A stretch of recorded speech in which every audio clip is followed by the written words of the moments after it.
اس میں یہ بھی سمجھ لیجئے کہ حب عاجلہ تو خیر بہت آگے کی شے ہے، لیکن عجلت پسندی جو ہے یہ ایسی شے ہے کہ جس سے کوئی انسان بھی محفوظ اور معمون نہیں ہے قطعی طور پر۔ یہ عجلت پسندی کے بارے میں فرمایا گیا ہے قرآن مجید میں، خلق الانسان من عجل، یہ سورہ انبیاء کی آیت نمبر 37 ہے۔ انسان کی تخلیق میں، خلقت میں عجلت پسندی شامل ہے۔ انسان عجلت پسندی ہی سے پیدا کیا گیا۔ خلق الانسان من عجل، سورہ بنی اسرائیل میں فرمایا کان الانسان عجولا، انسان جو ہے وہ جلد باز واقع ہوا ہے۔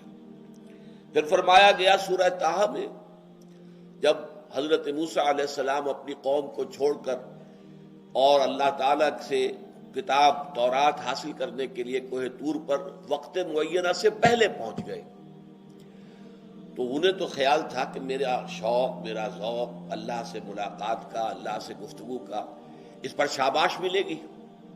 وہاں ایکسپلینیشن کال ہو گئی، وَمَا أَعْجَلَكَ عَنْ قَوْمِكَ يَا مُوسَىٰ، اے موسیٰ وہ کون سی بات ہے جو تمہیں جلدی لے آئی ہے یہاں پر اپنی قوم کو پیچھے چھوڑ کر تم آ گئے ہو وقت معین سے پہلے۔ قَالَ عَجِلْتُ إِلَيْكَ رَبِّ لِتَرْضَىٰ، حضرت موسیٰ نے عرض کیا کہ پروردگار میں تو جلدی کر کے آیا تیرے پاس تاکہ تو راضی ہو جائے، تو میرا شوق دیکھ، میرا اشتیاق دیکھ، اس لیے میں جلدی آ گیا۔ لیکن وہاں سے حکم کیا ملا؟ فَإِنَّا فَتَنَّا قَوْمَكَ مِن بَعْدِكَ وَأَضَلَّهُمُ السَّامِرِينَ، تو دیکھو تمہاری اس جلد بازی کا ایک نتیجہ نکل چکا ہے، ہم نے تمہاری قوم کو تمہارے بعد ایک فتنے میں مبتلا کر دیا ہے، اور سامری نے انہیں گمراہ کر دیا ہے۔ سامری نے جو بچڑا بنایا تھا اور اس کی پرستش کے اوپر بہت سے لوگ بنی اسرائیل میں سے آمادہ ہو گئے تھے۔ تو یہ جو عجلت پسندی ہے یہ یوں سمجھیے کہ انسان کی سرشت میں داخل ہے۔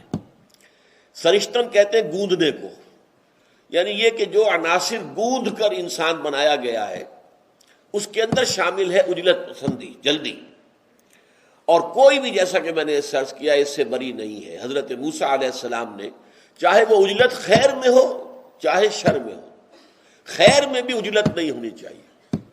وہ جو ہم کہتے ہیں کہ سہج پکے سو میٹھا ہو، ایک چیز تدریجاً رفتہ رفتہ اپنا ایک وقت مناسب لے کر جو چیز تیار ہوتی ہے وہ پختہ ہوتی ہے، وہ بہتر ہوتی ہے۔